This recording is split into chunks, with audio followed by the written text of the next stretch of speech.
Hey P2P members, back with daily mobility, and today we're working on a pretty important joint, the wrist. And so what I want you to do to get a baseline as an assessment today is wrist extension. And so you could do loaded wrist extension in a kneeling position on the floor. That's what I'm going to show you here, or a full plank position. You could also be planking up against like a wall, so leaning into a wall, countertop, that type of thing. What I want you to do is just get a feel for how does the right and the left wrist feel in that loaded extended position, and then we'll come back, of course, and reassess. So I'm going to start here. You could be kneeling. You could work on pushing in, still kneeling, both knees down. One hand in, get a feel for that, and then put the other hand down, loading that extension in the wrist. If that's not super challenging for you and it's not uncomfortable at all, we're going to drive into a plank position. So like the top half of a push-up or a plank. So how does wrist extension feel here? And if you weight shift right to left a little bit, so I'm tilting my weight to the right wrist, left wrist, and then back and forth. Okay, so with that, the right one's a little bit less comfortable for me, so I just want to make a mental note when we reassess, how does it feel? And then if that's not, again, like super uncomfortable or challenging, one more step would be to pull one hand up.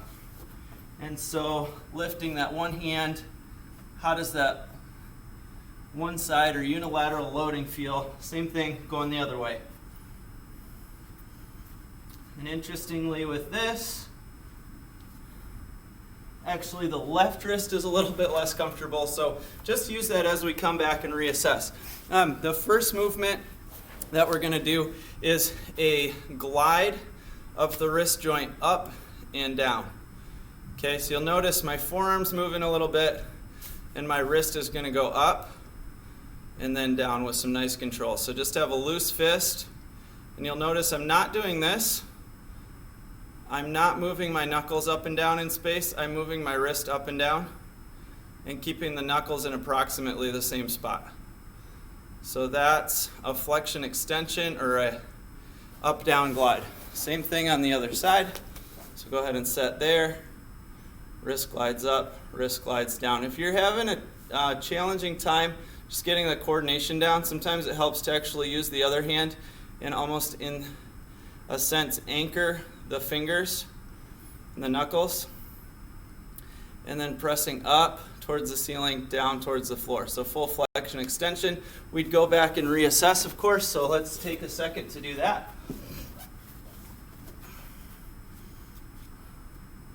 And whatever you assessed with to start, use that same assessment and come back to it.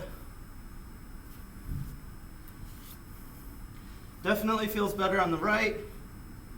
Left, there's still a slight amount of discomfort, but it's not as much as there was before. So making some positive progress on those. Again, if you get a positive output, make sure that you note that in your training journal and keep working on that drill. The next one, we're going to go hand up.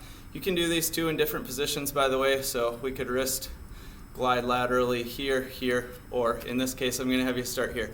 So now imagine that we're sliding the wrist joint right here, okay, sideways and then back in. So again, if you wanted to anchor that hand, fingers staying in about the same spot, we're actually going to slide that wrist joint laterally. So the forearm moves, the elbow stays in the same spot, and the fingers stay in about the same spot. Okay, so that's the lateral glide, and then we're going to go lateral glide on the other hand. Okay, so side to side, and kind of that wax on, wax off deal. Go ahead and reassess, so get a feel for, hey, did that make my plank position, my push-up position better or worse, or is it about the same?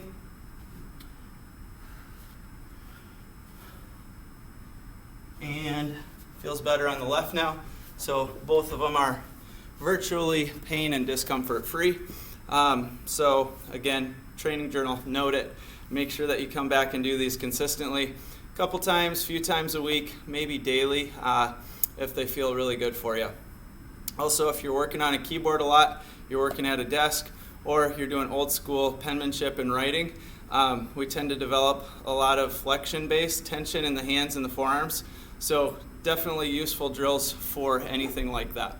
The next one we're going to go into is a circle. So we're going to take that wrist joint, move it to the side, move it up to the other side, and then down and in. Okay, so you can see we're circling now in space.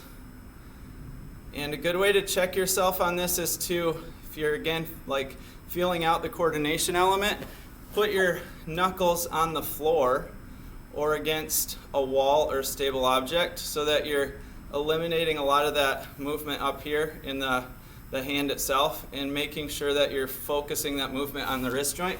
Let me show you a couple of those. So we'll do them loaded and then we'll reassess. So the loaded circle, make sure you can still see. We're going to go knuckles on the ground. We're going to drive that wrist back to the outside. We're going to go into flexion, roll it to the inside, and then come back around. So you're imagining that you're taking your wrist joint and drawing a circle with it a couple inches above the floor. Okay? So that's giving you also a little bit of load here. So this would be more of a loaded circle. Same thing on the other side. So we basically are like weight shifting or rolling the knuckles around on the floor as you do these wrist circles now. And then go ahead and retest or reassess. Let's see where we're at.